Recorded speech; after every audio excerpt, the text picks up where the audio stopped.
Coming up on InfoSecSync, it was an outage that left crumbs on the floor and orders unfulfilled.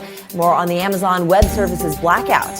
Also ahead, Microsoft and Google taking steps to dismantle malicious organizations.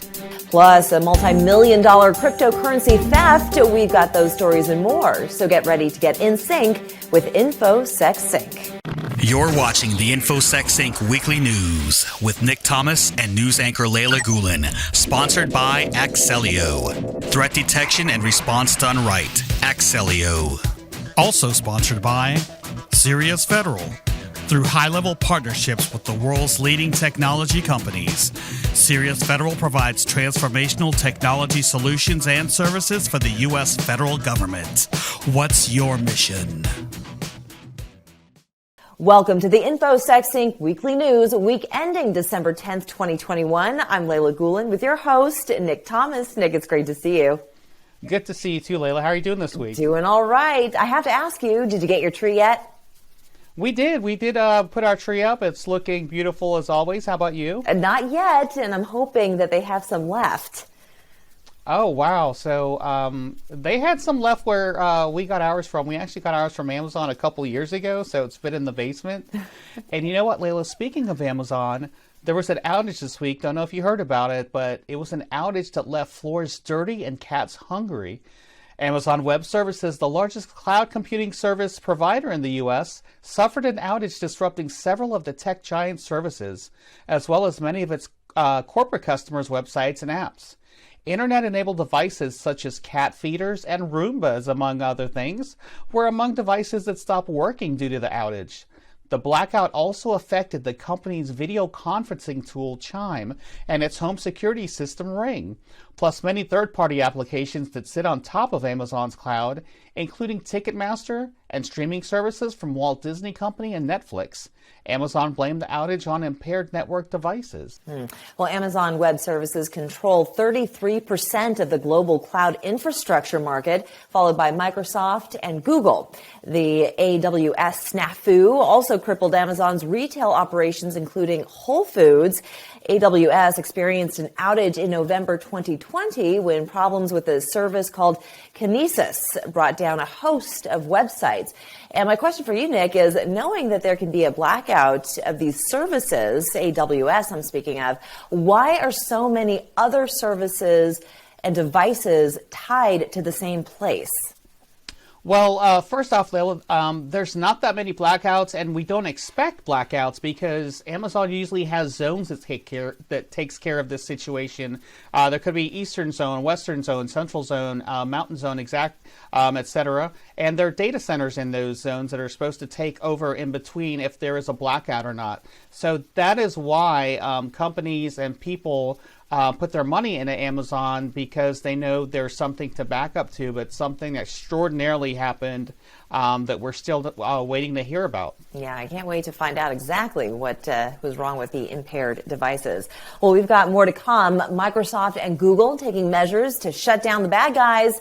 We'll be right back. Are you concerned the next news headline on a security breach includes your company name? In a recent IBM cyber report, 51% of all interviewed organizations reported a significant business disruption during the past 2 years due to a cybersecurity incident, while organizations using 50-plus security tools rank themselves lower in their ability to detect and respond to an attack, with the average security operation team using 70 tools. If more tools and data are not the answer, what can you do? Axellio works with you to optimize a threat detection and response solution to fit your environment to prevent tool and data overload. We leverage and optimize your existing infrastructure, enhanced with the Axellio platform as necessary, utilizing open source solutions where applicable. And we work closely with you to deploy, configure, document, and educate your team. Axellio, let's create the right security solution for your environment. And welcome back to the show. A court victory for Microsoft. The tech giant won the right to dismantle 51 domains used by APT-15 for espionage campaigns observed targeting a number of sectors in 29 countries. APT-15 is believed to be a Chinese espionage group. Microsoft has been using the courts to seize infrastructure since 2016, when it won domains used by the Russian group Fancy Bear. Microsoft commonly wins these actions by default judgment, since no one chose to defend the malicious use of domains. APT-15, which Microsoft calls Nickel, was most recently spotted exploiting unpatched SharePoint Exchange servers and the Pulse VPN. The bad actors ultimately exfiltrated data and harvested email credentials. Leyla? Well, Nickel has targeted organizations in both the private and public sectors, including diplomatic organizations and ministries of foreign affairs in North America, Central America, South America, the Caribbean, Europe, and Africa. Microsoft says there is often a correlation between Nickel's targets and China's geopolitical interests.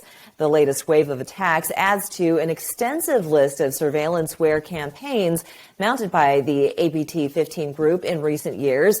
In July 2020, mobile security firm Lookout disclosed 4 Trojanized legitimate apps named Silkbean, Double Agent, Carbon Steel, and Golden Eagle. Nick? Meanwhile, Google has taken steps to disrupt the operations of a sophisticated multi-component botnet called Gluptiba that approximately infected more than 1 million Windows computers across the globe. Google's threat analysis group partnered with the Cybercrime Investigation Group over the past year to terminate around 63 million Google Docs that were observed to have distributed the malware. Google has dismantled the malware by taking down servers and placing interstitial warning pages in front of the malicious domains. Gluptiba is known to steal the user credentials and cookies, mine cryptocurrencies on infected hosts, deploy and operate proxy components targeting Windows systems and IoT devices. The botnet was observed targeting victims worldwide, including the US, India, Brazil, and Southeast Asia. Gluptiba is believed to be based out of Russia. Leyla? Well, Nick, once these domains have been disabled, isn't it easy just to create new ones, and aren't new ones being created all the time? You're absolutely right, Leyla. It's very easy to do both of those things. So it's just a continuation of what they've always been doing. It's just harder to catch them once they start again. Yeah. Well, U.S. Embassy and State Department employees have been notified that their iPhones may have been targeted by spyware. Apple made the announcement stating that an unknown assailant using state-sponsored spyware created by Israeli company NSO Group is to blame. Well, the attacks were carried out in the last several months and mark the first known time the sophisticated surveillance software has been put to use against U.S. government employees. At least 11 U.S. embassy officials stationed in Uganda or focusing on issues pertaining to that country are said to have been singled out. NSO Group is the maker of Pegasus, a military-grade spyware that allows its government clients to stealthily plunder files and photos, eavesdrop on conversations, and track the whereabouts of their victims. Isn't there a better way, Nick, to distribute more secure devices for certain officials rather than having them rely on iPhones like the rest of us? That's a really good question, Leyla. We're always trying to defeat the adversary using the latest encryption technologies. We're always trying to do that. That's basically all I can say, based on the ransomware that's out there. There's some cool things that a lot of the agencies, the intelligence agencies, are using. So some of that stuff is being included. But speaking of ransomware, the director of NSA and U.S. Cyber Command has acknowledged the U.S. has begun imposing costs on ransomware groups. Imposing costs can refer to any element of making the act of crime more difficult. This can include anything from diplomatic solutions to sanctions to kinetic warfare. But General Paul Nakasone did not say the U.S. was taking offensive hacking operations against criminal groups it had previously reserved for state actors. Nakasone spoke at the Aspen Forum last month and said the U.S. had conducted a surge since July, but it's unclear if he meant gathering intelligence or acting on that intelligence. Using offensive measures is one of a number of solutions frequently discussed by lawmakers and a popular one among more hawkish leaders. Leyla? Well, the National Defense Authorization Act for 2022 moved closer to becoming law. The House passed the NDAA conference report. The next step is to get a vote by the Senate. However, the language does not include cybersecurity incident reporting legislation that lawmakers have been negotiating all year long. The provision initially would have required private sector entities to report any incidents to the Cybersecurity and Infrastructure Security Agency within 72 hours and ransomware attacks within 24 hours, but has since been left off the conference report.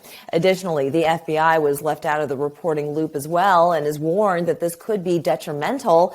The bill gives CISA added responsibilities around identifying threats to industrial control systems and removing cybersecurity vulnerabilities while establishing voluntary partnerships with industrial control system and internet ecosystem companies. What are your thoughts, Nick, on making those targeted entities responsible for reporting under the earlier proposed conditions? So earlier they were talking about the 72-hour and the 24-hour parameters. What are your thoughts on being that left into the report as opposed to being taken out?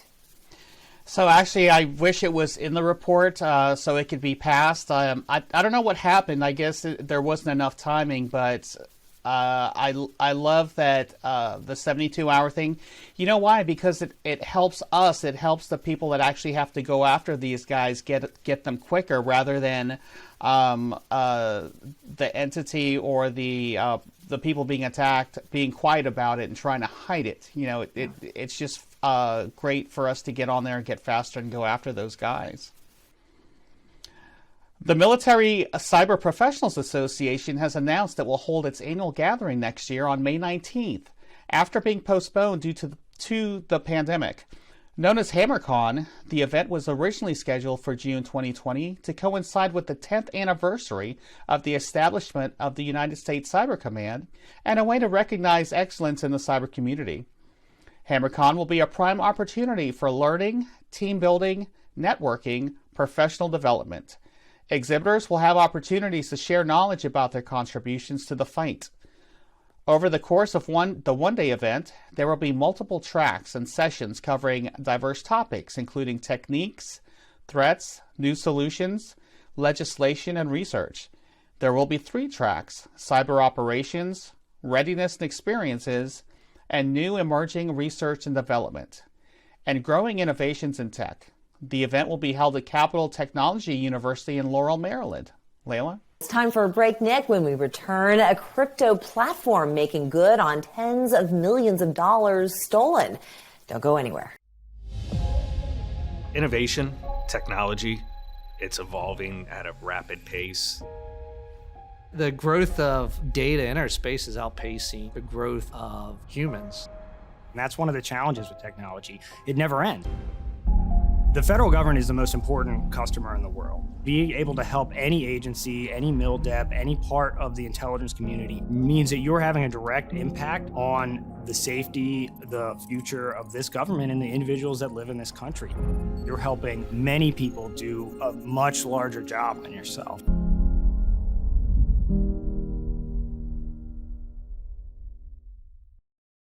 And welcome back to the show. Nearly 200 million in various cryptocurrencies have been stolen from the trading platform Bitmart. The large-scale security breach is blamed on a stolen private key. The breach is said to have impacted 2 of its hot wallets on the Ethereum blockchain and the Binance Smart Chain. The company noted that the wallets carried only a small percentage of the assets. Hot wallets, as opposed to their cold counterparts, are connected to the internet and allow cryptocurrency owners to receive and send tokens. The development is the latest in a wave of hacks that have targeted cryptocurrency platforms such as Polynetwork, Cream Finance, Liquid, and BZX, among others. Leyla? Bitmart has come out to say that it will use its own money to reimburse victims. The trading platform released an official statement that it had completed initial security checks and identified the affected assets. PeckShield was the first to notice the breach, noting that one of Bitmart's addresses showed a steady outflow of tens of millions of dollars to an address which Etherscan referred to as the Bitmart hacker. Well, after transferring the funds out of Bitmart, hackers apparently used the decentralized exchange aggregator known as 1inch to exchange the stolen tokens for Ether. From there, the Ether coins were deposited into a privacy mixer known as Tornado Cash, which makes the money harder to trace. Can these platforms afford to constantly reimburse their customers and clients every time this volume of cryptocurrency gets stolen? Seems like this is happening a lot. Yeah, that's a good question, Leyla. So the deal is, because it's crypto, it's not regulated yet. So there's nothing backing these companies or these exchanges other than probably insurance or how wealthy the people are that actually do this. So I don't think they can do this for a very long time, to tell you the truth. And something's going to happen because it really needs to stop. Yeah, indeed. A new form of malware is attacking e-commerce platforms in the US, Germany, and France. The malware, called EngineRat, targets Nginx servers in an attempt to masquerade its presence and slip past detection by security solutions. The goal of the intrusions is to make server-side modifications to the compromised e-commerce websites in a manner that enable the adversaries to exfiltrate data by skimming online payment forms. Nginx is a free and open source software and web server that can also be used as a reverse proxy, load balancer, mail proxy, and HTTP cache. EngineRat works by hijacking a host Nginx application to embed itself into the web server process. The remote access Trojan is delivered via cronrat and hides its malicious payloads in cron jobs scheduled to execute on February 31st, a non-existent calendar day. How smart that is, Leyla. Yeah, quite. Well, malicious code has been found in NPM, an open source repository. Researchers have found at least another 17 malicious packages across the repository, where 11 million developers trade more than 1 million packages among each other. Many of the 17 packages appear to have been spread by different threat actors who use varying techniques and amounts of effort to trick developers into downloading malicious wares instead of the benign ones intended. Well, this latest discovery continues a trend first spotted a few years ago, in which miscreants sneak information stealers, keyloggers, or other types of malware into packages available in NPM, RubyGems, PYPI, or another repository. People downloading open source packages should take extra care in making sure the item they're downloading is legitimate and not malware masquerading as something legitimate. Nick? The theft of Discord access tokens could enable threat actors to use the platform as a covert data exfiltration channel, distribute malware to other Discord users, and even sell Discord Nitro Premium accounts to other third parties who can then use them for their own campaigns. This development adds to an increasingly disturbing trend of using rogue packages as a stealthy compromise vector to facilitate an array of malicious activities, including supply chain attacks. When we come back, Gone with the Wind, a Danish turbine giant suffers a data breach. We'll explain after the break. Are your security event notifications impossible to prioritize and act upon? Axelio's Packet Express platform provides total packet visibility that works with your existing analysis applications to enable a comprehensive threat response. Capture any traffic reliably at 100 gigabits per second. Distribute directly from disk to any security application at over 100 gigabits per second to keep up with traffic spikes and growth. Pivot directly from an event into the relevant packets for insightful pre- and post-event analysis. Packet Express for informed decisions and rapid incident response. Axelio. Detect, disrupt, defend. Welcome back. The threat actor attributed to the massive SolarWinds supply chain compromise has been linked to a series of attacks targeting multiple cloud solution providers, services, and reseller companies. Nobelium's intrusions are being tracked by Mandiant under 2 different activity clusters tied to the Russian intelligence service. The attacks have targeted diplomatic entities with phishing emails containing HTML attachments with malicious JavaScript, ultimately dropping a cobalt strike beacon onto the infected devices. The revelations come exactly a year after the SolarWinds breach. The development indicates the threat actors' capacity to continually innovate and identify new techniques and tradecraft to maintain persistent access to victim environments and hinder detection. Nick? Southeast Asia has been in the crosshairs of Chinese hackers. The likely state-sponsored attacks have been broadly targeting government and private sector organizations, including those closely involved with Beijing on infrastructure development projects. Specific targets included the Thai Prime Minister's office and the Thai Army, the Indonesian and Philippine navies, Vietnam's National Assembly and the central office of its Communist Party, and Malaysia's Ministry of Defense. The hackers used custom malware families such as Funny Dream and Chinoxy. Those custom tools are not publicly available and are used by multiple groups believed to be Chinese state-sponsored. Leyla? Well, cyber criminals have made public the data stolen from Danish wind turbine giant Vestas wind systems. The attackers obtained personal information, and some of the compromised information has been leaked and possibly offered to third parties. Vestas became aware of the breach in November, and it immediately started shutting down its systems. The firm said the incident did not impact wind turbine operations, and nearly all systems had been restored later that month. The investigation suggests that the hackers have not specifically targeted personal data, but obtained files from Vestas's internal file sharing systems, which, among other things, contained the personal data. The company says the most of the compromised data is not of a sensitive nature. Nick? An electric utility in Colorado has become the target of an apparent ransomware attack. The Delta Montrose Electric Association says it suffered significant disruption and damage to phone, email, billing, and customer account systems, as well as documents, spreadsheets, and forms getting corrupted. DMIA's CEO told local news outlets that the cyber attack led to 90% of internal controls and systems being corrupted, broken, or disabled, and claimed that a majority of historical data dating back more than 20 years were lost. DMIA is a member-owned and locally controlled rural electric cooperative that serves more than 34,000 customers in Colorado's Montrose, Delta, and Gunnison counties. Leyla? From Colorado to down under, Australian electricity provider CS Energy has been hit by a ransomware attack. The attack was discovered last month, but the company says electricity generation has not been affected, and it has denied claims that the attack was conducted by a state-sponsored threat group. CS Energy is based in Queensland and provides electricity to millions of homes as well as to large commercial and industrial customers.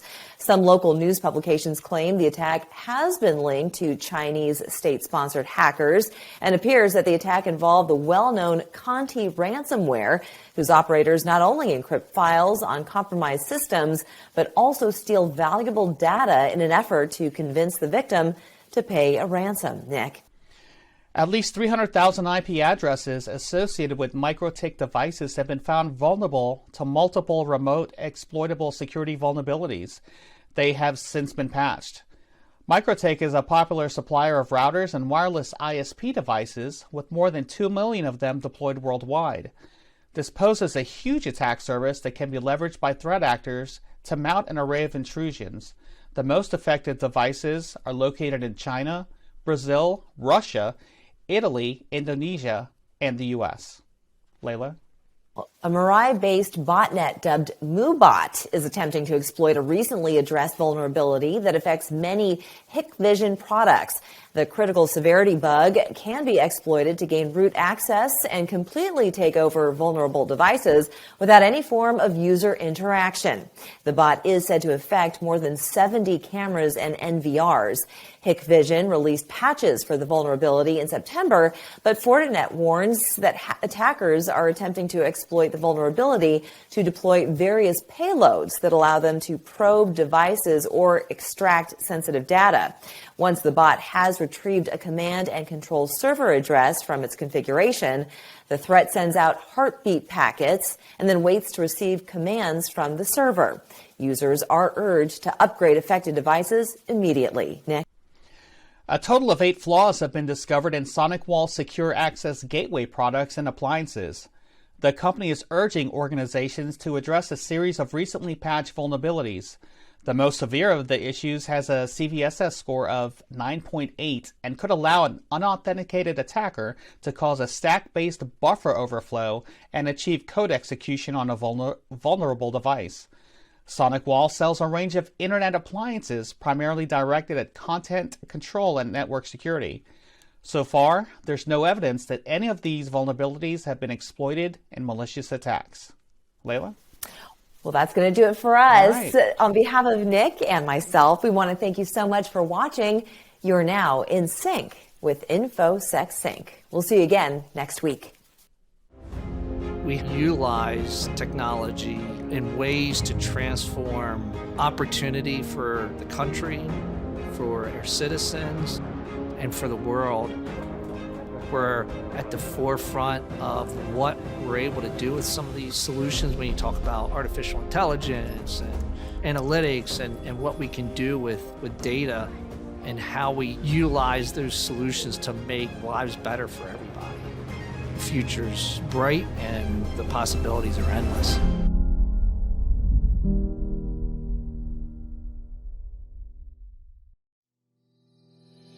Many organizations are protecting their environment through perimeter defense using a combination of firewalls, IDSs, IPSs, and endpoint protection. Even though cost-effective, recent events have shown that perimeter defense, even though necessary, is not sufficient when it comes to threat detection and response. And once a threat actor penetrates these defenses, what tools do you have to detect their every move or to stop their preparations for ransomware attacks or data exfiltration?